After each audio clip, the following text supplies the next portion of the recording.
ହେଲା। ତ କାଲି ପିଲାମାନେ ଇଷ୍ଟକାଳ ଯାଏ ହେଇଯାଇଥିଲା। ବର୍ତ୍ତମାନ ଚାଲ ଆମେ ଦେଖିବା କି ଭୟାତ ଭବକ।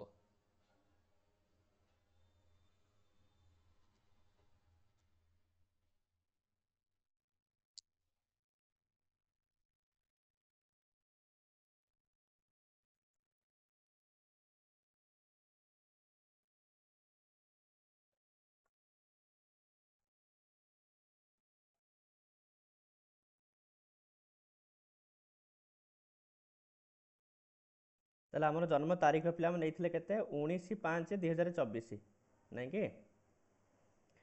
ତାହେଲେ 19/5/2024 ପିଲା ଆଜ୍ଞା ବୁଝିଦେବା 19/5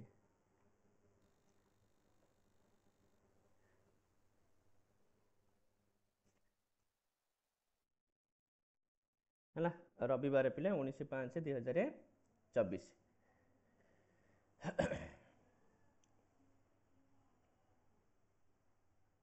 ତ ଇଷ୍ଟକାଳ ପର୍ଯ୍ୟନ୍ତ ପିଲା ଆମର ହେଇଯାଇଥିଲା। ତ ବର୍ତ୍ତମାନ ପିଲେ ଆମର ନେକ୍ସଟ ଆମେ ସାଧନ କରିବା କ'ଣ ନା ଭୟାତ ଭବକ ପିଲେ।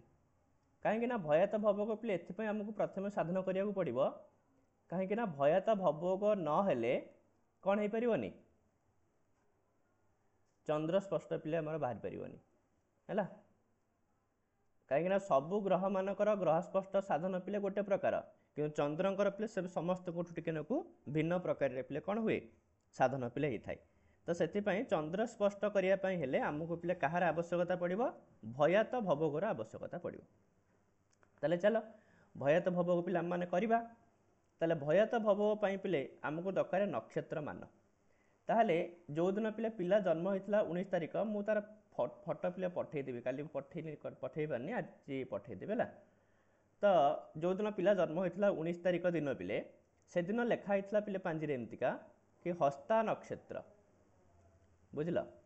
ସେଦିନ ପାଞ୍ଜିରେ ଲେଖା ହେଇଥିଲା ପିଲେ ହସ୍ତା ନକ୍ଷତ୍ର ମାନ ଥିଲା ପିଲେ 56 ଆଉ 36 ହେଲା। ହସ୍ତା ନକ୍ଷତ୍ରର ମାନ ଥିଲା ପିଲେ 56 ଆଉ 36।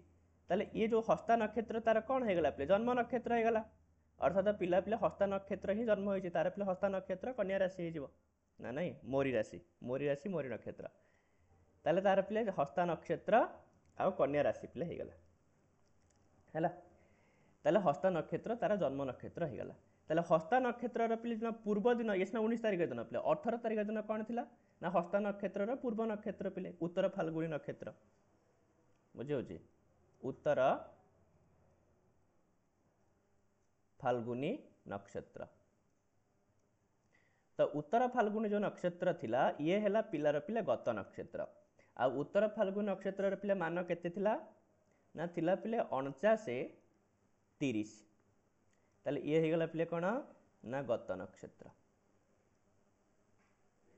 ये हो गला पिले गत नक्षत्रम है।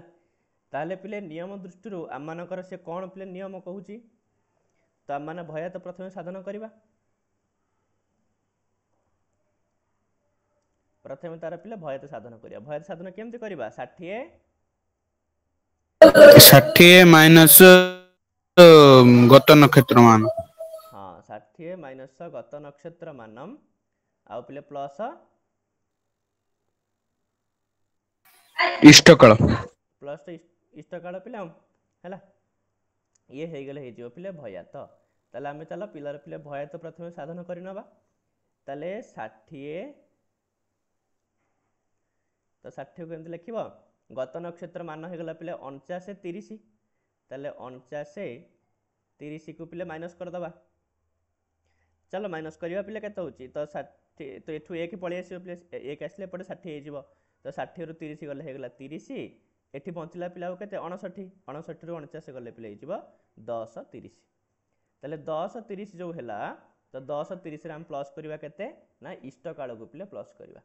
तो इष्टकाल केते हितला पिले 19-31-47। इष्टकाल हितला पिले केते 19-31-47। ताले प्लस करदबा 19-31 आउ पिले 47 है। तो या प्लस कले केते हो तो 47-47 है ये पिले 30-31 है 61 हो तो 61 कहीं लिखा पिले डायरेक्ट 1 लिखिदबा आ बाकी 60 तो एपटू 1 पलि आसो। तो 10 1 11 ये 19 11 पिले 30 ताले 30 1 47 तो एटा पिले कौन हला भयात तो ये हला पिले पिलार भयात ठीक अच्छे तो ये लिखि दो साइड रे पिले जानिबा पई गत नक्षत्र मान है आउ एटा हो गला पिले इष्टकाल ठीक अच्छे पिले तो ये भाव में तार कौन कर भयात टी पिले साधन कर सारा पर नेक्स्ट पिले कौन साधन कर भवग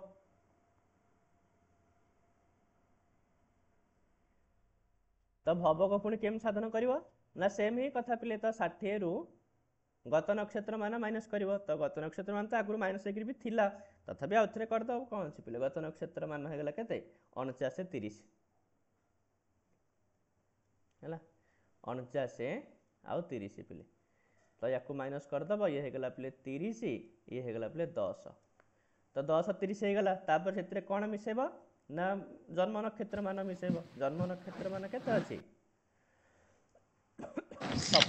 सर अछि 56 36 56 और 36 तो 56 और 36 की पिले मिसेई दब 56 36 की मिसेई दब हैला तो ये होगा पिले 30 36 66 तो 66 आ कहीं लिखियो पिले खाली 6 लिखि दियो आ बाकी 60 तो फुटू एक की पळै आसीबो एक हो गले पिले ये हो 10 1 11 56 11 पिले 67 ताले 67 आ 6 ये हो गला पिले कौन ना भवग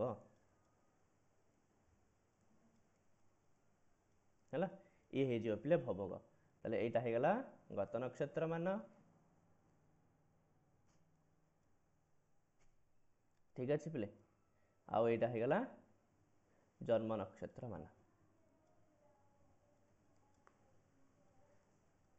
तो ये भाव में तुम मैंने से जो पिले अच्छी से जो तारीखर तुम कौन कौन साधन कर भयात भवग तार पिले साधन कर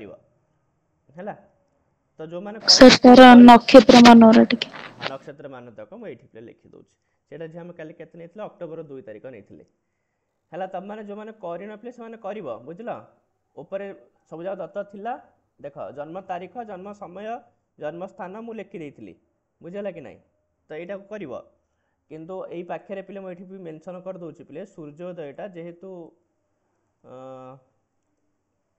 स्वप्नराणी पिले सूर्योदयटा अन्य समय नहीं तो से तुम सूर्योदय से समय नहीं किसी असुविधा नहीं पिले सूर्योदय थिला पिले 5 41 तापर झियो केते नहीं 13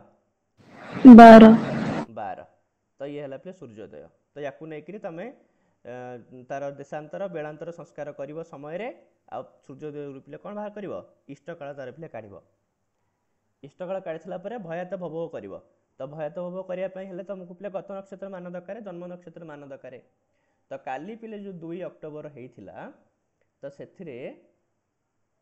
मु लिखि दूसरी पिले ये तो से दिन ना उत्तर फाल्गुनी नक्षत्र पिले थिला उत्तर फाल्गुनी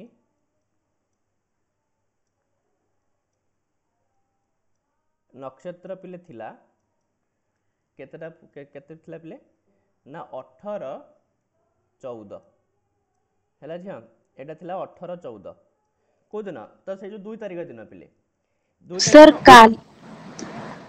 काली जो 2 10 24 देइतला सेही दिनरो हां सेटा पर আছে 2 10 24 है ना आज्ञा सर 2 10 24 दिन पिले थिला 18 14 तेले 18 14 हेले तमे देख पिले टिके चिंता कर 18 14 थिला उत्तर फाल्गुनी नक्षत्र किंतु तमे जो इष्टकाल काढिलो इष्टकाल केते बाहर थिला सर इष्टकाल काली बाहर थिला 34 2 ताहले बर्तमान देखिलो जो माने जो से दिन जहाँ नक्षत्र थिला तो से नक्षत्र ठारू इष्टकालटा अधिक अछि ना आज्ञा सर तो इष्टकालटा अधिक अच्छे पिले तो देख मु तुमको भयात भवग पढ़ला बेले पिले आउ गोटे सूत्र कौन डाकी गोटे तो गत नक्षत्र गला आउ गोटे कौन डका देख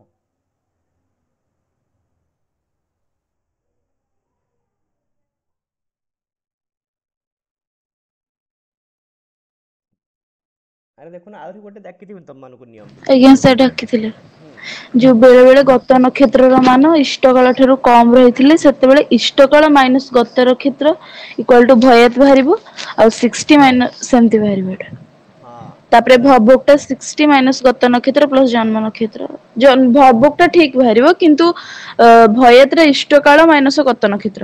ଗତ ନକ୍ଷତ୍ର ମାନ ଦେଖ ପିଲେ, ତ ସେଥିପାଇଁ ତମେ ଯେତେବେଳେ ପାଞ୍ଜିକି ଦେଖିବ ତ ଇଷ୍ଟକାଳ ପିଲେ ବାହାର କରିସାରିଥିବ, ବୁଝିଲା ନା ନାଇଁ? ଇଷ୍ଟକାଳ ବାହାର କରିସାରିଥିବ, କିନ୍ତୁ ସେଦିନର ଯେହେତୁ ପିଲେ ପାଞ୍ଜିରେ ଉତ୍ତର ଫାଲ୍ଗୁନି ନକ୍ଷତ୍ର ହିଁ ସୂର୍ଯ୍ୟ ଉଦୟ ସମୟରେ ଥିଲା, ତ ସେଇଟା ସେଥିପାଇଁ ସେ ଉତ୍ତର ଫାଲ୍ଗୁନି ନକ୍ଷତ୍ର ଦେଖିବ, କିନ୍ତୁ ପିଲାର ପିଲେ ଉତ୍ତର ଫାଲ୍ଗୁନି ନକ୍ଷତ୍ର ନୁହଁ। କାହିଁକି ନୁହଁ? କାହିଁକି ନା ପିଲେ ଉତ୍ତର ଫାଲ୍ଗୁନି ସାର୍ 12ଟା କେତେ ଯାଏ ହିଁ ଅଛି ସାର୍ ଉତ୍ତର ଫାଲ୍ଗୁନି କାଲି? ହଁ କାଲି ଥିଲା ଦିନ 10ଟା ପର୍ଯ୍ୟନ୍ତ ଥିଲା। ସାର୍ କିନ୍ତୁ ଆମର ଜନ୍ମ ଆଜ୍ଞା। ସମୟ ଦିନ ଗୋଟେ, ଭୁଲ କହିଲି, ଦିନ ଗୋଟେ ପହଞ୍ଚିଲା ହେଲା। ସାର୍ ଜନ୍ମ ସମୟ ଆମର ସନ୍ଧ୍ୟା 7ଟା ଆଜ୍ଞା। 15। ସନ୍ଧ୍ୟା 7ଟା ପର୍ଯ୍ୟନ୍ତ ହେଇଛି, ସେଇ କଥା ମୁଁ ଝିଅ କହୁଛି। ଯେହେତୁ ଜନ୍ମ ହେଇଛି ସେ ସନ୍ଧ୍ୟା 7ଟାରେ, କିନ୍ତୁ ଉତ୍ତର ଫାଲ୍ଗୁନି ତ ସରିଯାଇଛି ଅଲରେଡି ଗୋଟେରେ, ତାହେଲେ ତାର ଉତ୍ତର ଫାଲ୍ଗୁନି ନକ୍ଷତ୍ର ହବନି ନା, ନା ନାଇଁ? ତାର ଉତ୍ତର ଫାଲ୍ଗୁନି ନକ୍ଷତ୍ର ଟା ଗତ ନକ୍ଷତ୍ର ହେଇଯିବ। ଗତ ନକ୍ଷତ୍ର ହେଇଯିବ, ତ ଠିକ କଥା। ତ ଏଇ ଯୋଉ ଉତ୍ତର ଫାଲ୍ଗୁନି ନକ୍ଷତ୍ରଟା ପିଲେ ତାର ହେଇଯିବ ଗତ ନକ୍ଷତ୍ର, ତ ଏଇଟା ଆଉ ତାର ଜନ୍ମ ନକ୍ଷତ୍ର ହେଇକି ରହିବ ନାହିଁ, ଯେହେତୁ ଉତ୍ତର ଫାଲ୍ଗୁନି ନକ୍ଷତ୍ର ସେ ଅଲରେଡି ଭୋଗ କରି ସାରିଛି। ଯଦି ସେ ଦିନ ଗୋଟେ ଭିତରେ ଜନ୍ମ ହେଇଥାନ୍ତା ତାହେଲେ ଉତ୍ତର ଫାଲ୍ଗୁନି ନକ୍ଷତ୍ର ତାର କଣ ହେଇଥାନ୍ତା? ଜନ୍ମ ନକ୍ଷତ୍ର ହେଇଥାନ୍ତା। ତାହେଲେ ସେଥିପାଇଁ ଆମେ 18 14 ଯୋଉ ହେଲା ଉତ୍ତର ଫାଲ୍ଗୁନି ନକ୍ଷତ୍ର ପିଲେ ତାକୁ ଆମେ କୋଉ ହିସାବରେ ନବା?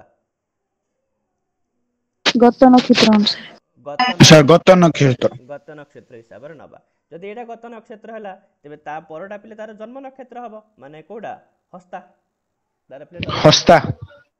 ତ ହସ୍ତା ହେଇଯିବ ପିଲେ ଜନ୍ମ ନକ୍ଷତ୍ର। ତାହେଲେ ହସ୍ତା ନକ୍ଷତ୍ରର ମାନ ତମକୁ କୋଉଠି ମିଳିବ? ନା ତା ପର ଦିନରେ ମିଳିବ। ହସ୍ତା ନକ୍ଷତ୍ରର ମାନ ତମକୁ କୋଉଠି ମିଳିବ ପିଲେ? ତ ତା ପର ଦିନରେ ଥିବ। ତ ମାନେ ଆଜିର ଡେଟ୍ରେ ଥିବ। ତ ଆଜିର ଡେଟ୍ରେ ପିଲେ ପାଞ୍ଜିରେ କ'ଣ ଲେଖା ହେଇଛି? ହସ୍ତା ନକ୍ଷତ୍ର ମାନ ପିଲେ 25/54 ହେଲା। ତ ଇଏ ଯୋଉ ହସ୍ତା ନକ୍ଷତ୍ର ପିଲେ ହେଇଗଲା, ଇଏ ହେଇଗଲା ପିଲାର କ'ଣ ନା ଜନ୍ମ ନକ୍ଷତ୍ର ମାନ। ତାହେଲେ ତମମାନେ ଯୋଉ ପିଲା ବର୍ତ୍ତମାନ ଭୟାତ ଭବକ ସାଧନ କରିବ, କେମିତି କରିବ? ନା ତମେ ଆଉ 60ରୁ ଆଉ ଗତ ନକ୍ଷତ୍ର ମାନ ମାଇନସ୍ କରିକିରି ଇଷ୍ଟ କାଳକୁ ପିଲେ ମିଶେଇବନି। କାହିଁକି ନା ଯେହେତୁ ନିୟମ କ'ଣ କହୁଛି, ଯଦି ଇଷ୍ଟ କାଳ ଠାରୁ ଗତ ନକ୍ଷତ୍ର ମାନ କମ ହେଇଥିବ, ଯଦି ଇଷ୍ଟ କାଳ ଠାରୁ ପିଲେ ଗତ ନକ୍ଷତ୍ର ମାନ କମ ହେଇଥିବ, ତାହେଲେ କେବଳ ଇଷ୍ଟ କାଳରୁ ପିଲେ ଯୋଉ ଗତ ନକ୍ଷତ୍ରକୁ ମାଇନସ୍ କରିଦେବ, ତ ଆନ୍ସର ପିଲେ ବାହାରି ପଡ଼ିବ କ'ଣ? ଭୟାତଟା ବାହାରିବ। ବୁଝିପାରିଲ ରୁଦ୍ରମାଧବ? ଆଜ୍ଞା ସାର୍। ନା ନାଇଁ ସ୍ୱପ୍ନାରାଣୀ, ଆମେ ଖାଲି ଇଷ୍ଟ କାଳରୁ କ'ଣ କରିବା? ଆଜ୍ଞା ଗତ ସାର୍। ନକ୍ଷତ୍ରକୁ ସାର୍ କେବଳ ଇଷ୍ଟ ଆଜ୍ଞା। ଗତ ନକ୍ଷତ୍ରକୁ ମାଇନସ୍ କରିଦେବ। ମାଇନସ୍ କରିଦେଲେ ଆନ୍ସର ହେଇଯିବ ପିଲେ ଭୟାତ। କିନ୍ତୁ ଭବକ କଲାବେଳେ ତମକୁ 60ରୁ ପିଲେ ଗତ ନକ୍ଷତ୍ରକୁ ମାଇନସ୍ କରିବ, ମାଇନସ୍ କରିକିରି ଏଇ ଯୋଉ ଜନ୍ମ ନକ୍ଷତ୍ରକୁ ପିଲେ ମିଶେଇବ। ଭବକଟା ଯେମିତି ହବା କଥା ପିଲେ ହବ, କିନ୍ତୁ ଭୟାତଟା ସେମିତି କରିବ ନାହିଁ। ଭୟାତଟା କେବଳ ତମମାନେ ଇଷ୍ଟ କାଳରୁ ପିଲେ ମାଇନସ୍ କରିଦେବ ହେଲା। ତାହେଲେ ବାହାର କରିପାରିବ ନା ପିଲେ? ତମକୁ ଯୋଉ ଉଦାହରଣ ଦିଆଯାଇଛି। ଆଜ୍ଞା ସାର୍। ହଁ, ତ ଇଷ୍ଟ କାଳରୁ କେବଳ ପିଲେ ଗତ ନକ୍ଷତ୍ରରୁ ମାଇନସ୍ କରିବ ଇଜୁକାଲ୍ ଟୁ ଭୟାତ, ଆଉ ବାକି 60ରୁ ଏଇ ଯୋଉ 18 14କୁ ମାଇନସ୍ କରିବ, 25 54କୁ ମିଶେଇବ, ଯାହା ହବ ପିଲେ ସେଇଟା ହେଇଯିବ ତମମାନଙ୍କର ଭବକ ହେଲା। ଚାଲ, ତ ଇଏ ହେଇଗଲା ପିଲେ ଆମମାନଙ୍କର ଭୟାତ ଆଉ ଭବକ ପିଲେ ସାଧନ ହେଇଗଲା। ତ ଭୟାତ ଭବକ ସାଧନ କରିସାରିଲା ପରେ ପିଲେ, ତ ନେକ୍ସଟ ଆମମାନେ ପିଲେ କ'ଣ କରିବା ନା ଗ୍ରହ ସ୍ପଷ୍ଟୀକରଣ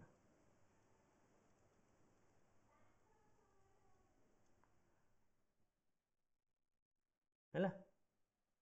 ଗ୍ରହ ସ୍ପଷ୍ଟୀକରଣ ପ୍ରାୟତଃ ପିଲେ ଯୋଉ ପାଞ୍ଜି ୟୁଜ୍ କରୁଛନ୍ତି, ତ ଏଇ ପାଞ୍ଜିଟା ହିଁ ପ୍ରାୟ ୟୁଜ୍ କରିବ ପିଲେ, ଖଡ଼ିରତ୍ନ ପଞ୍ଜିକା। ଠିକ୍ ଅଛି, ତମ ରୁଦ୍ରନାଥ କୋଉଟା ରଖିଛ?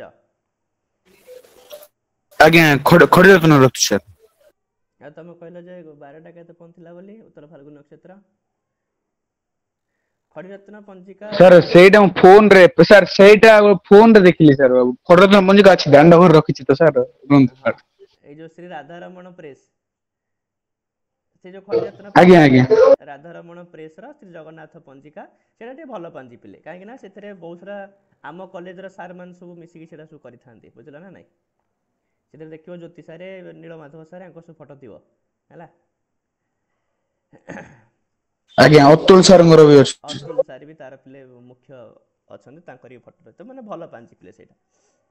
ହେଲା ଆମ ଗୁରୁଜୀ ମଧ୍ୟ ଏଇ ପାଞ୍ଜିରେ ପିଲେ ତାଙ୍କର ବହୁତ ଯୋଗଦାନ ଥିଲା। ଗୁରୁଜୀ ଏବେ ତ ପଳେଇଗଲେ ତାଙ୍କର ଅଲଗା ଯେଉଁ ସମ୍ପୂର୍ଣ୍ଣାନନ୍ଦ, କିନ୍ତୁ ତାଙ୍କର ମଧ୍ୟ ଏଇ ପାଞ୍ଜିରେ ପିଲେ ବହୁତ ହାତ ଅଛି। ତ ସେଥିପାଇଁ ଶୁଦ୍ଧ ପଞ୍ଜିକା ପିଲେ ଓଡ଼ିଶାର ସବୁଠୁ ଭଲ ପାଞ୍ଜି କହିଲେ, ଶୁଦ୍ଧ ପାଞ୍ଜି କହିଲେ ଖଡ଼ିରତ୍ନ ପଞ୍ଜିକା ହେଲା। ଚାଲ ତ ତାପରେ ପିଲେ ଆମର ନେକ୍ସଟ କାମ ହେଲା କ'ଣ ନା ଗ୍ରହ ସ୍ପଷ୍ଟୀକରଣ। ତ ଗ୍ରହ ସ୍ପଷ୍ଟୀକରଣ ଆମମାନେ କେମିତି ପିଲେ କରିବା?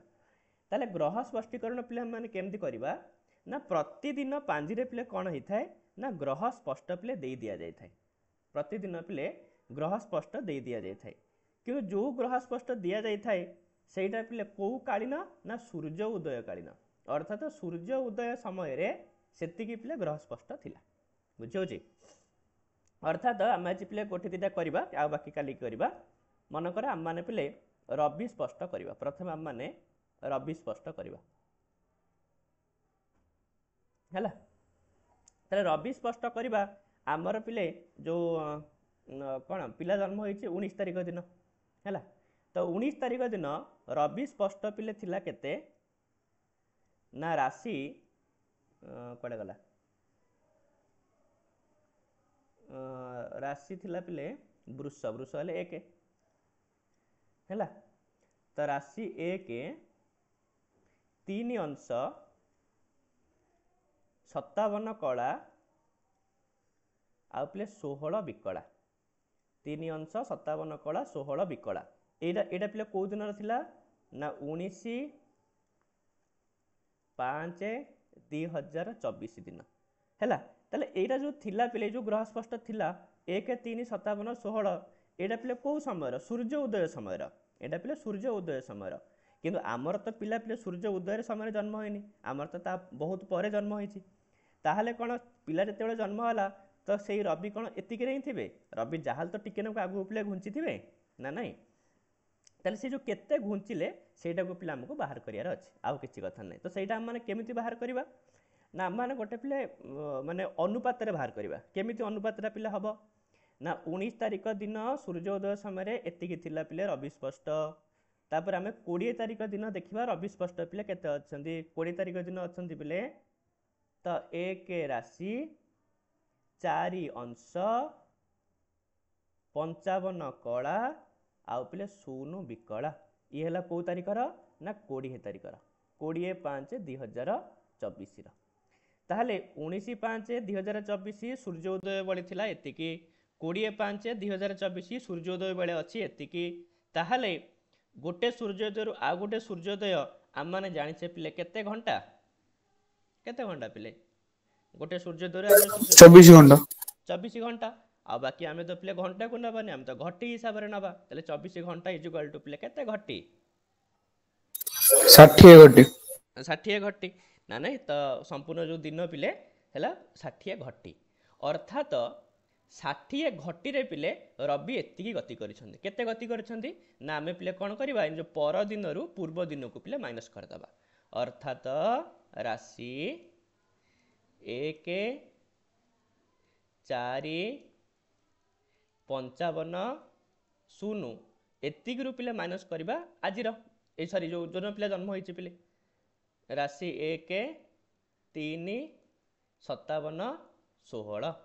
ତାହେଲେ ଆମେ ମାନେ ଦେଖିପାରିବା କି ରବି ପିଲା କେତେ ଗତି 60 ଘଟିରେ ରବି କେତେ ଗତି କରିପାରୁଛନ୍ତି। ତ ସେଇଟା ପିଲାମାନେ ବାହାର କରିବା ମାଇନସ୍ କରିକିରି। ତାହେଲେ 0ରୁ ତ 16 ଯିବନି, ତ ଏଠୁ ଗୋଟେ 1 ଆଇଲା ମାନେ 60 ହେଇଗଲା। ତ 60ରୁ 16 ଗଲେ ପିଲା ହେଇଗଲା କେତେ 44 ନା ନାହିଁ? ତ ହେଇଗଲା 44, ଏଠି ହେଲା 54 ଅଛି ପିଲେ। 54ରୁ ତ 57 ଯିବନି, ତ 1 ଆଣିଲା ହେଲେ 60ରୁ 57 ଗଲେ 3 ଆଉ ଇଏ ପିଲେ 54 3 57 ହେଲା। ହଁ ଠିକ୍ ଅଛି ପିଲେ।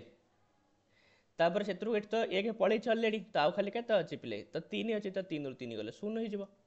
ଆଉ ତାପରେ ଇଏ ତ 1ରୁ 1 ଗଲେ 0 ହିଁ ହେଇଯିବ। ବୁଝିଗଲା? ଅର୍ଥାତ ରବି ପିଲେ ଗତି କରୁଛନ୍ତି ଗୋଟେ 60 ଘଟିରେ, ସେ ଏତିକି ହିଁ ଗତି କରିପାରୁଛନ୍ତି। କେତେ 57 କଳା 44 ବିକଳା। ରବି ପିଲେ 60 ଘଟିରେ ଗତି କରୁଛନ୍ତି 57 କଳା 44 ବିକଳା। ଅର୍ଥାତ ଯଦି ରବି 60 ଘଟିରେ ଗତି କରୁଛନ୍ତି 57 କଳା 44 ବିକଳା, ତାହେଲେ 1 ଘଟିରେ କେତେ ଗତି କରିବେ? କେତେ ଗତି କରିବେ ପିଲେ? ଆରେ କହୁନ 57 44 ବାଇ କେତେ ହେଇଯିବ 60 ହେଇଯିବ ନା। ଆରେ ଯେମିତି ପିଲେ 10ଟା କଲମର ଦାମ 50 ଟଙ୍କା ତ ଗୋଟେ କଲମର ଦାମ କେତେ ଟଙ୍କା ତ କେମିତି ବାହାରିବ 50କୁ 10ରେ ହରିବ। ଅନେକରୁ ଏକକୁ ଆସିଲେ ହରାଯାଏ, ଏକରୁ ଅନେକକୁ ଗଲେ ପିଲେ ଗୁଣାଯାଏ। ମନେ ରଖିଥିବ ଅନେକରୁ ଏକକୁ ଆସିଲେ ହରାଯିବ, ଏକରୁ ଅନେକକୁ ଗଲେ ପିଲେ ଗୁଣାଯିବ। ତ 60ରୁ ଆମେ ଏକକୁ ଆଣୁଛେ ସେଥିପାଇଁ ହରା ହେଲା ପିଲେ। ତାହେଲେ 60 ଘଟିରେ ଗତି କରୁଛନ୍ତି ଏତିକି, ଗୋଟେ ଘଟିରେ ଗତି କରିବେ ପିଲେ ଏତିକି, କିନ୍ତୁ ଆମର ପିଲେ ଇଷ୍ଟକାଳ କେତେ ଘଟି ହେଇଥିଲା 19 31 47। ତାହେଲେ 19 31 47ରେ ପିଲେ କେତେ ଗତି କରିବେ? ତାହେଲେ ଆମର ଯେଉଁଟା ଇଷ୍ଟ ଘଟି ଆମର ତ ପିଲା ଜନ୍ମ ହେଇଛି ପିଲେ ଏତିକି ଘଟିରେ ଜନ୍ମ ହେଇଛି 19 31 47। ତାହେଲେ ଏତିକି ଘଟିରେ କେତେ ଗତି କରିବେ? ତାହେଲେ ଗୁଣା ହେଇଯିବ ପିଲେ ଏଇଟାକୁ ନେଇକିରି, ଅର୍ଥାତ 57 ଆଉ ଯେଉଁ 44 ପିଲେ ଏଥିରେ ଗୁଣା ହେଇଯିବ ଇଷ୍ଟକାଳକୁ, ମାନେ 19 31 ଆଉ 47 ଗୁଣା ହେଇଯିବ ଆଉ ବାକି 60ରେ ପିଲେ ହରା ହେଇଯିବ। ବାସ୍ ଏତିକି ତ କରିଦେଲେ ପିଲେ ଆମର ବାହାରି ପଡ଼ିବ ରବିଙ୍କର ପିଲେ କେତେ ଗତି ହେଉଛି। ତ ଯେତିକି ହେଲା ଯେତିକି ସେ ଗତି କଲେ ସେଇ ଗତିଟାକୁ ଆଣିକିରି ଏଇଥିରେ ମିଶାଇ ଦେବ, ତ ଯାହା ବାହାରିଲା ସେଇଟା ହିଁ ପିଲେ ରବିଙ୍କର ସ୍ପଷ୍ଟ ପିଲେ ହେଲା, ସ୍ପଷ୍ଟ ରବି। ତେବେ ଚାଲ ଆମମାନେ ପିଲେ ତାର କାମ କରିବା ହେଲା। ତାହେଲେ ସେ କହୁଛି ପିଲେ 57 ଆଉ 44 ରେ ପିଲେ ଏଠି 19 31 47 ଅଛି। ଗୋଟେ କାମ କରିବା ପିଲେ ଆମେ କାହିଁକି ବେଶୀ ବଡ଼କୁ ଯିବା ପିଲେ, ଏଇ ଯେଉଁ 19 31 47 ୟାକୁ ଏତିକି ନ ଲେଖିକିରି 47ଟାକୁ ପିଲେ ଅର୍ଦ୍ଧାଧିକ ରୂପମ ଗ୍ରାହ୍ୟମ କରିକିରି 31ଟାକୁ ପିଲେ କ'ଣ କରିପାରିବା? ଆରେ 32 କରିଦିଅ ପିଲେ, ଆମେ କାହିଁକି ଆଉ ତିନିଟା ଷ୍ଟେପକୁ ଯିବା ପିଲେ, ତ ସେଇଟାକୁ 32 କରିଦେବା ନା। ତ 19 32 ସେଇଟାକୁ ପିଲେ କରିଦିଅ, ତ ସେଇଟାକୁ ମଧ୍ୟ ପାଖରେ ଲେଖି ଦେଇପାରିବ ପିଲେ। 19 31 47 ମାନେ ହେଲା ପିଲେ 19 32 ହେଲା। ଏଇଟା ମଧ୍ୟ 19 31 47ଟାକୁ ମଧ୍ୟ ପିଲା ମାନେ 19 32 ବୋଲି ଲେଖି ଦେଇପାରିବା ହେଲା। ତାହେଲେ 19 32ରେ ପିଲେ ଗୁଣିବା, ତ ଚାଲ ଗୁଣିବା। ତ ଇଏ କରିଦିଅ ପିଲେ କାଲକୁଲେଟର ୟୁଜ୍ କରିଦିଅ ହେଲା। ତାହେଲେ କେତେ ହେଲା 44 ଗୁଣନ 32 1408। ତାପରେ ପିଲେ 57 ଗୁଣନ 32 1824। ତାପରେ ପିଲେ 19 ଗୁଣନ 44 କେତେ ହେଲା ପିଲେ 836। ତାପରେ ପିଲେ 19 ଗୁଣନ 57 1083। ତ ୟାକୁ ତାପରେ ସବୁ ମିଶେଇବ ପିଲେ, ତ ଇଏ ହେଇଗଲା 1408, ଇଏ ହେଇଗଲା ପିଲେ 6 4 10 0 ରଖିଦେଲା 1 2 1 3 3 6 8 8 16 6 ରଖିଦେଲା 1 1 1 2, ଇଏ ହେଇଗଲା ପିଲେ 1083। ଏତିକି ହେଇସାରିଲା ପରେ ୟାକୁ ତାପରେ ପିଲେ ସର୍ଟକଟ୍ କରିବ ହେଲା। ତ ସର୍ଟକଟ୍ କରିବା, ତ 1408 ହେଲେ ପିଲେ କେତେ ହେଇଯିବ? 1408କୁ 60ରେ ହରିଲେ, ଆରେ ଏଠି ହରୁନ ପିଲେ, ଏଇଠି ରଫ୍ କରିଦିଅ। 1408କୁ ପିଲେ 60ରେ ହରିବ, 60 ଦୁଗୁଣେ 120 0କୁ 0 4 2 ଗଲେ ପିଲେ 2 ଓହ୍ଲେଇଲା 8। ତାପରେ 60 କେତେ ପକେଇବ 60 4 240 60 30 ପିଲେ ପକାଅ 180 8କୁ 8 10ରୁ 8 ଗଲେ 2, ତାହେଲେ 23 ପିଲେ ହେଲା ଭାଗଫଳ। ତ 23କୁ ଆଣିକି ଏଠି ମିଶାଇ ଦେବ, ମିଶାଇ ଦେଲେ ହେଇଯିବ 3 6 2 8 6କୁ 6 2 ହେଲା। ଆଉ କେତେ ବଳିଗଲା ପିଲେ 28 ବଳିଗଲା, ତ 28 ଲେଖିଦେବ ଏଇଠି ହେଲା।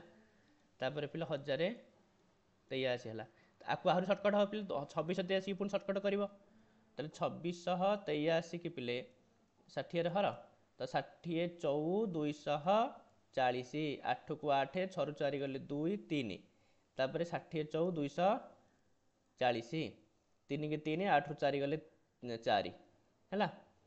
କେତେ ବଢ଼ିଲା 43 ବଢ଼ିଲା, ତାହେଲେ ପିଲେ 28, ଇଏ ପିଲେ ବଳିଲା 43, ଇଏ ଭାଗଫଳ ହେଲା ପିଲେ 44। ତ 44କୁ ମିଶାଇ ଦିଅ 4 3 କେତେ 7 8 4 12 ହେଲା। ତାପରେ ପିଲେ 1 ଅର୍ଥାତ 1127। ଠିକ୍ ଅଛି, ତାହେଲେ 1127 43 28 ଯେଉଁ ହେଲା ତ ଏ ତ ଗୁଣା ହେଇଗଲା ପିଲେ, ତାକୁ ପୁଣି କେତେରେ ହରିବ? ଆରେ ଏତିକି ପିଲେ ଏଇ ଯେଉଁ ଗୁଣନ ଫଳ ହେଇଗଲା ପିଲେ, ତାପରେ ତାକୁ ହରିବାର ଅଛି କେଉଁଥିରେ ହରିବ ପିଲେ 60ରେ ହରିବ, 60 ତ 60ରେ ଆମେ ହରିବା ବର୍ତ୍ତମାନ ପିଲେ।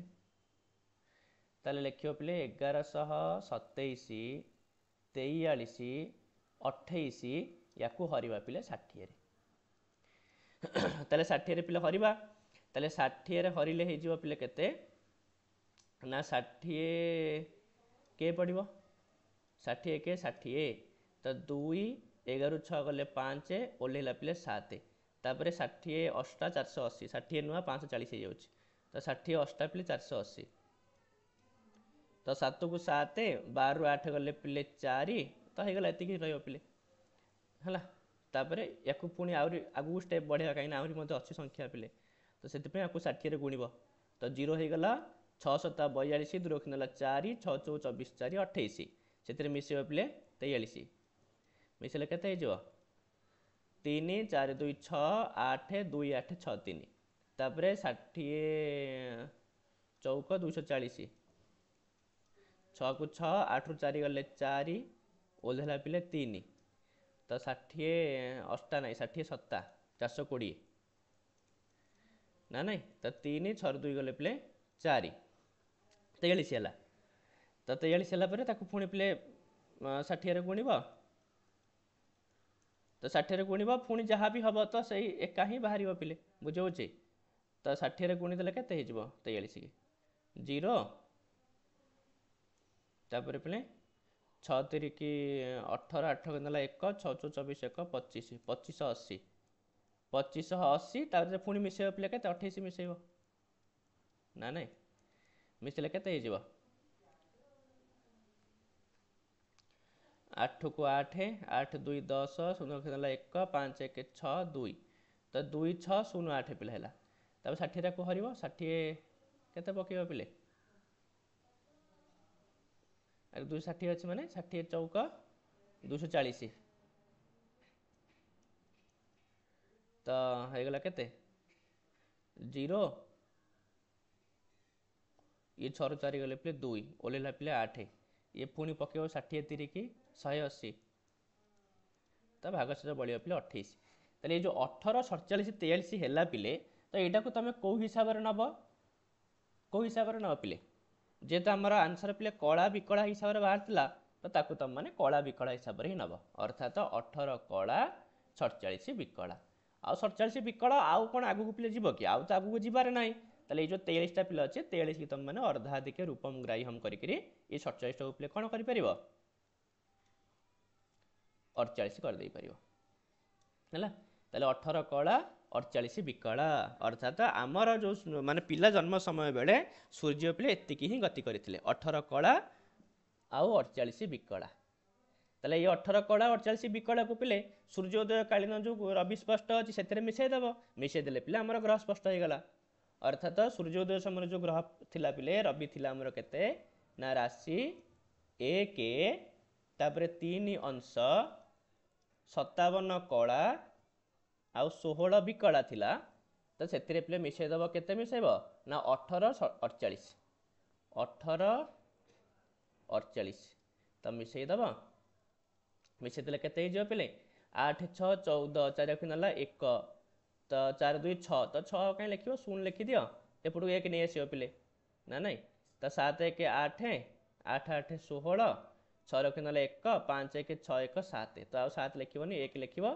आ गोटे 1 एपटू पड़े आसला पिले तो 3 1 हो गला 4 ये हो गला पिले 1 हैला ये हो जो पिले केते 1 अर्थात बर्तन ये हो गला पिलार पिले रवि स्पष्ट पिलार रवि स्पष्ट पिले बाहरी पड़ा ए राशि 1 4 अंश 16 कला आउ पिले 4 विकला है तो तुम मैंने आज एति ही कर पिले से भयत भवगटा बाहर कर रवि स्पष्टता आज बाहर कर है तो रवि स्पष्ट रवि स्पष्ट तुमको पिले दरकार पड़ो येटा कोडा आज्ञा सर सर से पांजीर कालीर आजिर दीटाकर फोटो उठे कालीर आजिर पिले दरकार मु एठी लिखि दोछ ना पिले कालीर आजिर हैला तले एटा थिला पिले रवि थिला 5 14 43 52 5 14 4352 ଏଇଟା ଝିଅ ଥିଲା କୋଉ ଦିନ ନା 2 ତାରିଖ ଦିନ ଥିଲା 2/10/2024 ଦିନ ଆଉ ତାପରେ ତା ପରଦିନ ମାନେ ସାର୍ ତା ପାଖରେ ଗୋଟେ କଣ ଆହୁରି ର 13 କ ଗୋଟେ କଣ ଲେଖା ହେଇଛି ସାର୍ ମାଞ୍ଜିରେ 13 କ ମାନେ ହେଲା 13/6 13 କନ୍ୟା 13 ମାନେ ହସ୍ତା କନ୍ୟା ବୁଝିଲା ଟି 13 କ ମାନେ 13 ନକ୍ଷତ୍ରରେ ନା ଆଉ କ ମାନେ କନ୍ୟା ରାଶି ବୁଝିହଉଛି ରବି କନ୍ୟା ରାଶିରେ ଅଛନ୍ତି ନା ତ କୋଉ ନକ୍ଷତ୍ରରେ ଅଛନ୍ତି କହିଲେ ତ 13 ନକ୍ଷତ୍ରରେ ଅଛନ୍ତି ତାପରେ ଆଜି ପିଲେ ହେଲା ଆଜି ଥିଲା କେତେ ନା ରାଶି 5 15 42 55 ଏଇଟା ଥିଲା ପିଲେ 3 ର ହେଲା ତ ଏଇଭଳି ଭାବରେ ଗଣିତ କରିକି ପିଲେ ରବି ସ୍ପଷ୍ଟ ପର୍ଯ୍ୟନ୍ତ ଆଜି କରିଦିଅ କାଲିକି ପିଲାମାନେ ବାକି ସବୁ ଗ୍ରହ ସ୍ପଷ୍ଟ ଗୁଡା କରିଦେବା ହେଲା ତ ଜ୍ୟୋତିଷର ମୁଖ୍ୟ ହେଲା ପିଲେ ଗଣିତ ତମେ ଯଦି ଜ୍ୟୋତିଷର ଗଣିତ ଭଲସେ କରିପାରୁଛ ତାହେଲେ ତୁମେ ଭଲ ଜ୍ୟୋତିଷ ହେଇପାରିବ ଆଉ ବାକି ଫଳିତା ତ ଅଗା ମଗା ଡଗା ସବୁ କରୁଛନ୍ତି ଫଳିତ କିଏ ନ କରୁଛି ହେଲା ତ ସରଳ ଜ୍ୟୋତିଷ ଶିକ୍ଷା ଗୋଟେ ବହି କିଣି ଆଣ ସାର୍ 3 ତାରିଖ ଯୋଉ ଆପଣ ଦେଖିଲେ ସାର୍ ସେଇଠି କୋଉଠି ଲେଖା ଅଛି ସାର୍ ରବି ସେଇଠି ରବି ଦେଖ ଲେଖା ହେଇଛି କାହିଁକିନା ସବୁଦିନ ରବି ସ୍ପଷ୍ଟ ଗୋଟେ ଆଉ ଚନ୍ଦ୍ର ସ୍ପଷ୍ଟ ଗୋଟେ ସେଟା ତଳେ କେବେ ଦିଏନି ବୁଝିଲା ଟି ଦେଖ ଗୋଟେ ଟେବୁଲଟେ ଅଛି ଦେଖିପାରୁଛ ପ୍ରତିପଦ ଲେଖା ହେଇଛି ଦଣ୍ଡ ଏତିକି ପାଇଲ ଆଜ୍ଞା ଆଜ୍ଞା ଆଜ୍ଞା ଆଜ୍ଞା ତ ସେଇ ଲାଇନର ତଳକୁ ତଳ ଆସ ରବି ଅଂଶ ପାଇଲ ହଁ ରବି ଅଂଶ ଚନ୍ଦ୍ରସ୍ଫୁଟ ଲେଖା ହେଇଛି ସାର୍ ଆଜ୍ଞା ହଁ ତ ରବି ଅଂଶ ଲେଖା ହେଇଯିବ 15 42 15 ଏଟା ଅଂଶ ଲେଖା ହେଇଛି ଆଉ ବାକି ରାଶିଟା ତମେ କେମିତି ଜାଣିବ ରାଶିଟା ବର୍ତ୍ତମାନ କନ୍ୟା ରାଶିରେ ରାଶିଟା ସେମ୍ ହଁ ଆଜ୍ଞା ଆଜ୍ଞା ଆଜ୍ଞା ତେଣୁକରି ଆଜ୍ଞା ବୁଝିଲି ରାଶି ସବୁବେଳେ ଉପରେ ଲେଖା ହେଇଥାଏ ଦେଖ ଅକ୍ଟୋବର ଗୁରୁବାର ଆଶ୍ୱିନ କନ୍ୟା 18 ଦିନ ପାଇଲ ଆଜ୍ଞା ସାର୍ ହଁ ତ ଯୋଉ କନ୍ୟା ବୋଲି ରବି ସେଇ କନ୍ୟା ରାଶିରେ ଅଛନ୍ତି ହେଲା ତ ସେଥିପାଇଁ ରାଶି ସବୁବେଳେ ତମେ ଉପରେ ପାଇବ ଆଉ ରବିଙ୍କର ଅଂଶ ସବୁବେଳେ ସେଇ ଜାଗାରେ ପାଇବ ହେଲା ହେଲା ପିଲା ତ ଏତିକି କରିକିରି ନହେଲେ ହବ ଯଦି ତମେ ରୁଦ୍ରନାଥ ପଠେଇଦବ ତ ସେ ଯୋଉ ଫଟୋ ଉଠେଇକିରି ହେଲା ଗ୍ରୁପରେ ଆଜ୍ଞା ସାର୍ ଆଜ୍ଞା ପଠେଇ ଦଉଛି ସେମ୍ ପାଞ୍ଜି ତ ଅଛି ଆଉ ହଉ ଏତିକି ପିଲା କରିବ ଏତିକି କଲା ପରେ ଆମେ ମାନେ ପୁଣି କାଲିକି ଦେଖିବା ହେଲା